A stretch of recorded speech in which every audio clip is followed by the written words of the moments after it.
Jim Cramer has been beating the table for a while about this idea that the underlying economy may not be showing signs of strength in all the places that you want to see. Jay Powell now, the head of the Fed, is kind of echoing some of those same sentiments. What does that mean about Fed policy going forward in this data-dependent Fed world? Well, that's right, Dom. We think this is one of the most challenging investment environments we've seen in a long time. And the reason for that is there's a big gap between short-term and long-term economic expectations. In the short run, as Jay Powell said, as others have said, maybe things are slowing down a tad, but things are still really healthy in the U.S. economy. Unemployment is still incredibly low. Inflation is just starting to tick up. Things look generally good. But you get to a longer-term view, and it's pretty clear we're probably fairly late in the economic cycle, and there are some slowdown concerns over a longer period across the global economy. So the question is, how should most investors basically bridge that gap?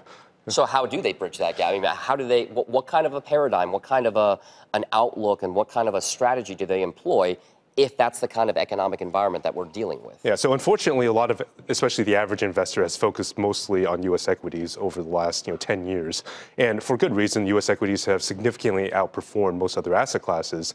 But, a lot more balance is going to be needed in order to bridge the gap between short-term and long-term expectations going forward. So, certainly areas of fixed income that were out of favor over the last several years with rates so darn low, we'll have to tread more carefully in those areas as well. But international stocks, you look at EM and other domestic international markets, they've been somewhat beaten down this year, but they are so much cheaper than U.S. markets at this point. So we still favor U.S. markets. We still think they're strong, but we think international diversification much more important today. All right, so it's cheaper. So should we now be looking at some of those opportunities in places like emerging markets or beaten down other developed markets? We definitely think so. So in the U.S., we're expecting somewhere close to 10% earnings growth over the next year. We're trading at about a 16 times PE multiple.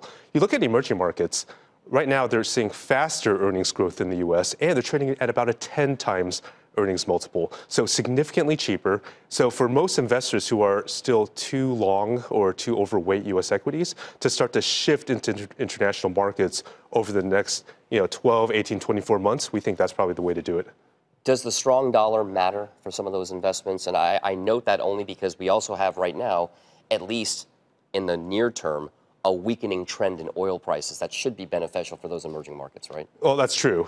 So the dollar is a bit of a complication. We obviously see a lot of volatility in places like oil, like the dollar right now in the markets.